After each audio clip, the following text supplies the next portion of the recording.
Le Grand Matin Sud Radio, 7h-10h, Patrick Roger. Il est 7h, 10h, voilà, c'est ça, c'est le grand matin. Mais non, mais il est 8h35, Elisabeth Lévy. Elle raconte des blagues, Elisabeth Lévy. Si vous suiviez Elisabeth Françoise de Gois et vous, les auditeurs de plus en plus nombreux au 0826 300 300. Bon, on va voir Trump et ses provocations tout à l'heure. Vous avez bien résumé les choses quand même, Elisabeth Lévy. C'est-à-dire que il met les choses sur la table, mais enfin tout en même temps. Et évidemment, c'est un peu comme finalement un déjeuner où on apporte tout sur la table, on ne sait plus par quoi commencer. Vous dites d'abord, vous dites des grosses âneries et puis au milieu vous dites des trucs super intelligents.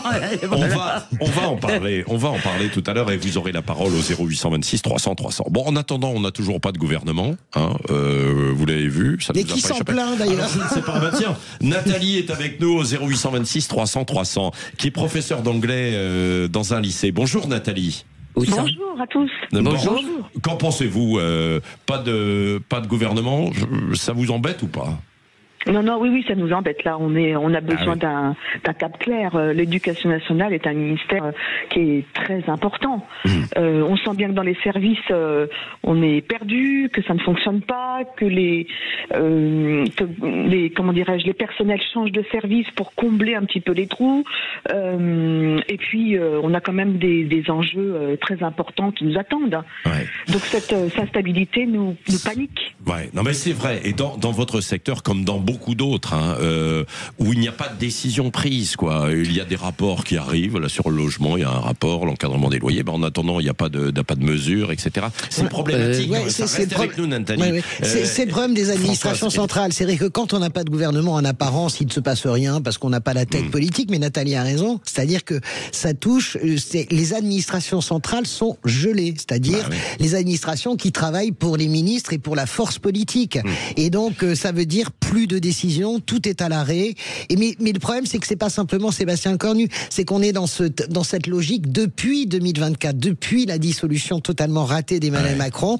On est dans ce ralentissement, j'ai envie de dire quasiment systémique désormais, avec cette façon d'étirer le temps. Et effectivement, eh bien, on ne bouge pas, mais c'est les administrations centrales qui veulent pas bouger, mais elles ont raison, parce que si elles se lancent, si vous voulez, le nouveau ministre arrive, change tout. Donc on est vraiment... mais j'avais pas remarqué que rue de Grenelle, les ministres changeaient tout. J'avais plutôt l'impression que c'était la DGESCO et tous les autres, c'est-à-dire les grosses administrations du ministère, qui font la loi, et comme elles la font mal, si vous voulez, j'ai beaucoup de mal à considérer que disons que le fait que Madame Borne soit passée de ministre de l'Éducation à ministre expéditionnaire ou démissionnaire de l'Éducation va changer la face de l'école, parce que quand elle était ministre en exercice, je ne me rappelle pas qu'elle ait particulièrement brillé. Non mais bon, je suis un peu amer quant à l'école, si vous voulez, parce que de toute façon, ce qu'on a vu ces dernières années ne va pas du tout. Non mais c'est une non, ce que je veux dire, je suis d'accord avec ce que vous dites, Elisabeth, sur la personnalité des ministres. Je dis juste que c'est un empilement, c'est une forme d'inertie qui s'installe. Quand vous avez une crise politique sans fin, qui est perlée, si vous voulez, vous êtes dans une crise politique, que vous le vouliez ou pas, depuis 2022, quand le président de la République n'a pas sa majorité absolue, c'est les institutions qui fonctionnent comme ça. Et donc, si vous voulez, en domino, ça installe quelque chose, une forme d'inertie, et ça renforce aussi... Un mot, ce que je vous soumets, cette inertie, pourquoi je dis qu'elle n'est pas simplement spécifique à la période, c'est que même quand il y a un gouvernement en place, en France, les administrations passent leur temps à ouvrir des parapluies, ce qui fait que même quand un politique décide de faire quelque chose, enfin vous les connaissez, François Zimmer, ils disent tous la même chose. Ils disent tous que c'est tellement difficile de traduire ces décisions. Écoutons-nous ce qu'on en pense, et vous justement au 0826 300 300. Merci Nathalie. Il y a Serge qui est également avec nous. Il y a beaucoup d'appels au 0826 300 300 sur ce sujet. Bonjour Serge. Oui, bonjour Patrick. Merci de m'appeler. Bonjour Serge. Oui, alors. Quelle voix de radio. Oui. Ah, super. Vous voulez pas chanter, Serge? Bon, non mais Serge, il est plutôt désabusé, hein, c'est ça, Serge. Moi, je suis désabusé et atterré. Ouais. Alors, vous, Serge, écoutez, c'est un des vieux dinosaures encore alerte qui a bâti avec succès un parc nucléaire que le monde entier nous enviait dans les années 70-2000. J'ai modestement contribué aux excellents travaux de la commission sénatoriale, dont le rapporteur était le sénateur Vincent Delahaye. Il a publié alors effectivement, le rapport, il fait 795 pages, d'accord, mais il y a tout dedans, tout dedans, d'accord. Il dit quoi en 2 mots pour les auditeurs? C'est tout simplement un état des lieux de façon à pouvoir garantir une pérennité de l'énergie électrique en France dans les années 2035-2050. Parce que l'énergie électrique, que vous le vouliez ou non, c'est le sang de l'économie, d'accord. Il est incapable, on est incapable de développer notre pays si on n'a pas d'électricité, vous le savez très bien, quoi. Or, nul n'est censé ignorer la loi. Et actuellement, on est sous une loi qui demande d'arrêter 14 réacteurs. Il y a déjà eu les 2 de Fessenheim qui sont allés au tapis, mais dans la loi, il faut encore en arrêter 12. C'est complètement mais débile, on redémarre aussi les petits réacteurs, ce qui est prévu. Attendez, Patrick. Désolé, mais moi, ça fait 52 ans que je travaille dans le nucléaire, dans l'énergie. Alors, les petits réacteurs, bon, d'accord, ok, bon, passons. On en parlera plus tard. D'ailleurs, il y en a beaucoup qui mettent la clé sous la porte aussi. Non, mais c'est intéressant. Non, mais attendez, avant de parler des petits réacteurs, il faut peut-être parler des gros. Oui, bien sûr. Bien sûr. Alors, non, mais... Elisabeth a une question à vous poser. Je connais beaucoup moins bien le sujet que vous, Serge, mais je me rappelle avoir regardé certaines des auditions. Je me rappelle celle d'Henri Proglio, notamment. La responsabilité des politiques est vraiment écrasante, parce que c'est vraiment sous le chantage des écolos qu'on a pris, sous le chantage des écolos et des Allemands. C'était assez bien démontré dans cette commission. Oui, Elisabeth, tout à fait, mais on ne va pas rentrer dans le détail, parce que sinon j'en aurais pour la journée complète. Mais il faut quand même que vous sachiez, non, mais moi je vais quand même vous dire des choses très claires. Il faut savoir que depuis les années 2015-2017, notre administration à tous les niveaux, elle a été noyautée par des pro-éoliens. C'est clair, net et précis. D'ailleurs, il suffit d'écouter Fabien Bouglet qui va vous démontrer ça par A plus B. Alors il y en a d'autres qui disent c'est pas vrai, mais enfin bon. C'est pas vrai, je le signale. Non, mais il y a des faits. Moi, il y a ce que je vois tous les jours, parce que je me signale que j'ai peut-être 76 ans, mais je travaille encore. Oui, je vois. Alors, puis je pense quand même de savoir de quoi je parle. Là, actuellement, si vous voulez, il y a un truc qui est extraordinaire, c'est que d'ailleurs, le DEF en est bien convaincu, c'est qu'à cause de tout ce courant éolien et solaire qui nous arrive de façon intermittente, on est obligé de faire du yo-yo avec nos réacteurs, d'accord. Et nos réacteurs, ils sont pas faits pour faire du yo-yo.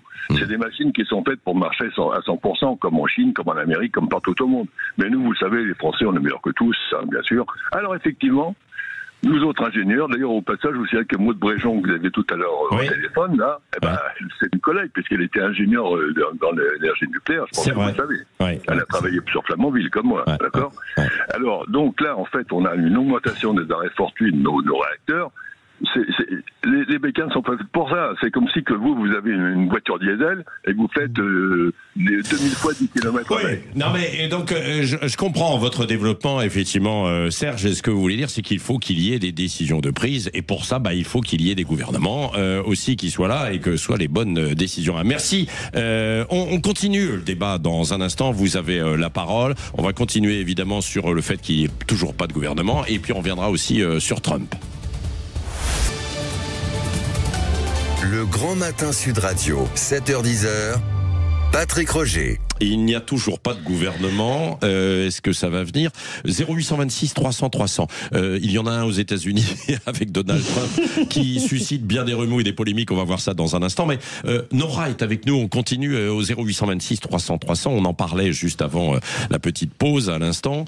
Des problèmes que ça peut poser ou pas. Qu'en pensez-vous, vous, Nora? Bonjour, merci de m'accueillir sur vos ondes. Bonjour. Merci beaucoup. Oui. Alors j'en pense depuis très longtemps, et pas seulement depuis que M. Lecornu ne se décide pas, comme l'un de ses prédécesseurs, M. Barnier, avait mis 16 jours à nommer son gouvernement. Ça fait longtemps que l'on pense un tas de choses et que l'on voit que la situation est catastrophique et que l'on devrait donner la parole par voie de référendum au peuple pour tout simplement déloger. Moi, je suis radicale. déloger, et il y en a beaucoup qui le pensent tel que moi, déloger ce gouvernement qui a amené la France dans le déclin, tout simplement. Le gouvernement voulait dire plus Emmanuel Macron, alors c'est plus ça que vous voulez dire. C'est parce que le gouvernement, il n'y en a pas là, mais bon, c'est le Premier ministre, mais c'est l'Élysée. Mais alors, un référendum sur quelle question, Nora? C'est intéressant ce que vous dites, mais quelle question? Tout simplement qu'il faut destituer parce qu'il n'assume pas ses responsabilités, destituer ce chef d'État. Bon. Donc on l'a élu. Alors là, pardon Nora, chère Nora, je ne suis pas du tout d'accord avec vous, mais pas du tout pour défendre Emmanuel Macron. Hein. Ce serait absolument n'importe qui. Je vous dirais la même chose. Nous l'avons élu. Nous avons certainement eu tort de l'élire. En plus, on le connaissait déjà, donc on peut pas dire, si vous voulez, qu'on a été pris par. Et donc, on connaît la règle du jeu. Si on commence à faire des caprices et à dire, maintenant, il me plaît plus, je veux en changer. Si vous voulez, c'est attendez, c'est pas Emmanuel Macron ça n'est pas Emmanuel, pardon, je finis ma phrase. Ça n'est pas Emmanuel Macron à qui vous allez faire du mal, c'est à nos institutions et à notre démocratie. Françoise, je te laisse finir. Françoise et ensuite Nora. Alors Nora, moi j'entends ce que vous dites. De toute façon, il y a un nœud gordien là. Emmanuel Macron a lui-même déstabilisé les institutions en provoquant cette dissolution. Nous n'arrivons pas à nous en sortir. Donc j'entends ce que dit Nora. Et Robert Ménard dit la même chose. Il y a beaucoup de gens maintenant à droite. J'entendais Valérie Pécresse qui disait cela aussi. C'est quand même pas une gauchiste dangereuse, etc. Il faut qu'il démissionne. Pourquoi? Parce que c'est ce nœud gordien. Tout commence et tout finit avec le président. Regardez, c'est encore bloqué le Cornu parce qu'il ne veut pas bouger sur les retraites, parce que il ne veut pas de la taxe Duckman. Donc on la remplace par l'ISF qui est vraiment le parent pauvre et qui va pas toucher un cheveu des ultra riches. En tout cas, c'est le projet de Cornu. Donc Nora, j'entends absolument ce que vous dites. Quand on est face à la duplicité, à la fourberie, à un moment donné, il faut trancher le nœud gordien. Mais je rejoins Elisabeth dans l'idée que je pense que la démission d'Emmanuel Macron provoquerait un chaos encore plus grand que ce dans quoi nous nageons actuellement. Nora, maintenant, vous avez entendu Elisabeth et Françoise? Oui, allez-y. Oui. Eh bien oui, alors j'entendais tout à l'heure Maud. Alors je ne l'ai pas élu, par 2 fois je n'ai pas voté pour cet individu. Ça j'en suis assez fière. Vu le déclin dans lequel la France est tombée, je ne sais pas si ce serait pire chaos. À un moment donné, quand il y a un abcès et quand il y a une plaie, il faut la soigner. Et là, la France saigne. Et les institutions sont touchées. C'est factuel. On le voit bien. Plus rien ne fonctionne. Ou presque rien. Il avait déjà dégommé les emplois. Alors Maud Brojean, Maud tout à l'heure disait oui. Alors elle est très reconnaissante parce qu'elle est députée et que bon, les arrangements entre amis, etc. On connaît. Donc en fait, il a déjà dégommé combien de plans de licenciement depuis Macron? Il avait dégommé Alstom. Non mais c'est vrai que chez les macronistes, on essaie de présenter un bon bilan en disant qu'on n'a réindustrialisé. Non, mais c'est complètement faux, mais il y a beaucoup de choses à reprocher aux macronistes, simplement. Moi, je vous le dis, je n'aime pas quand on dit, par exemple, c'est des arrangements entre amis. Je veux dire, les gens peuvent être mauvais, des mauvais politiques, on n'est pas obligé, on les a élus. Être député, franchement, c'est pas non plus tellement... c'est pas comme si vous gagniez des dizaines de milliers d'euros. Elisabeth, je suis d'accord avec vous, les députés sont pas si bien payés que ça, honnêtement, par rapport à nos voisins européens. Non, mais je vous assure que franchement, par rapport aux voisins européens, on est les députés. Mais non, mais ce qui est insupportable, et j'entends ce que dit Nora, ce qui est insupportable, la réalité, c'est qu'il y a un déni de réalité, ça donne le sentiment... Les gens, c'est pas qu'ils aiment ou qu'ils aiment pas Sébastien Lecornu. La question, c'est que derrière Sébastien Lecornu, il y a une figure de plus en plus haïe. Je suis désolé de le dire. Il est maintenant... Il va battre le record. C'est Emmanuel Macron. Merci. Voilà. Nora, vous étiez nombreux à nous appeler sur ce sujet. Je voudrais qu'on termine. Et on y reviendra d'ailleurs à 9h30 avec Jean-François Aquili sur Donald Trump. Parce que à chaque fois qu'il parle, c'est un peu, je le disais hier matin, la sulfateuse. Et puis là, également, ça fait réagir. Une polémique et une question qui prend des proportions pour le coup assez phénoménales aux États-Unis. Donald Trump a-t-il été victime d'un sabotage lors de son intervention à l'ONU? C'est en tout cas ce qu'il pense. Le président américain qui crie au complot après une série d'incidents techniques qu'il a vécu. L'escalator, tout d'abord, qui est tombé en panne pile au moment de l'emprunter avec sa femme, puis ce sont le micro et le prompteur, effectivement Elisabeth, qui l'ont lâché en plein discours. Ça en était trop d'ailleurs pour Donald Trump, qui n'a pas caché son exaspération à la tribune de l'ONU. La seule chose que j'ai reçue de la part de l'ONU, c'est un escalator qui est tombé en panne au milieu. Et si la première dame des États-Unis n'avait pas été en bonne santé, eh bien, elle serait tombée de l'escalator. On est tous les deux en forme, donc on a tenu bon. Et puis maintenant, le prompteur qui nous lâche. Ben oui, il a remis une pièce dans la machine récemment, puisqu'il s'est fendu d'un message assez assassin sur son réseau social. Ce n'était pas une coïncidence, dit-il. Il accuse l'ONU d'avoir orchestré un triple sabotage. Il réclame l'ouverture immédiate d'une enquête. Il faut dire que le week-end dernier, le Sunday Times avait rapporté que des employés de l'ONU avaient plaisanté à l'idée d'arrêter les escalators et les ascenseurs pour la venue de Donald Trump. Ces rumeurs, elles ont été réfutées par l'ONU. Le porte-parole des Nations Unies qui a donné sa version, il assure que l'incident a été causé par un vidéaste de la Maison-Blanche qui aurait actionné par inadvertance le mécanisme de sécurité. Bon, ça n'a pas convaincu Donald Trump, puisque le président américain a même annoncé qu'il avait décidé de mettre les services secrets sur le coup. Tout est une affaire autour de Donald Trump. Dès qu'il y a un mot de prononcé ou pas, non? Oui, c'est vrai. Alors, juste pour avoir été plusieurs fois à l'ONU, je voudrais préciser à la décharge de l'ONU que je ne défends pas tout le temps que les escalators de l'ONU sont très souvent en panne, comme les escalators du métro. Vous vous demandez comment c'est possible dans le temple des Nations Unies, mais je vous assure que c'est vrai, il y a des défaillances, etc. Ça, c'est le premier point. Le deuxième point, écoutez, j'ai entendu l'excellente édito d'Elisabeth Lévy, et je salue son honnêteté intellectuelle dans l'idée que, comment dirais-je, un wokisme ne peut pas être remplacé par un politiquement correct de droite et d'ultra-droite. Moi, je ne comprends pas, et je l'ai dit d'ailleurs à des copains diplomates qui sont sur place à l'Assemblée Générale des Nations Unies, j'ai exprimé mon étonnement.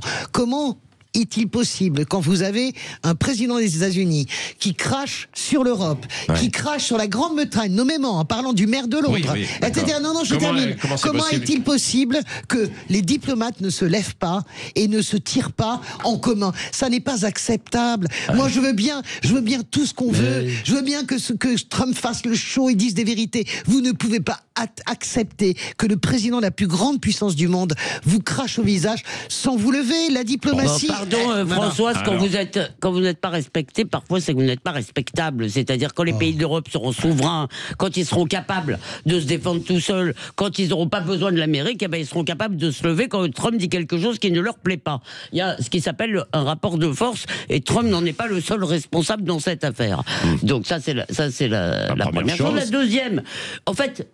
je vois l'accumulation. Bon, j'ai compris pour les escalators, on peut pas exclure qu'un petit plaisantin, parce que les escalators, le micro et le prompteur, ça fait beaucoup. Mais cela dit, là où je reviens, si vous voulez, c'est que tout se mélange. En fait, c'était vraiment un discours étrange devant l'Assemblée Générale de l'ONU, puisqu'il a fait d'abord un discours en disant, moi ce qui m'a frappé, c'était surtout ça, c'était regardez taratata, je suis super Donald.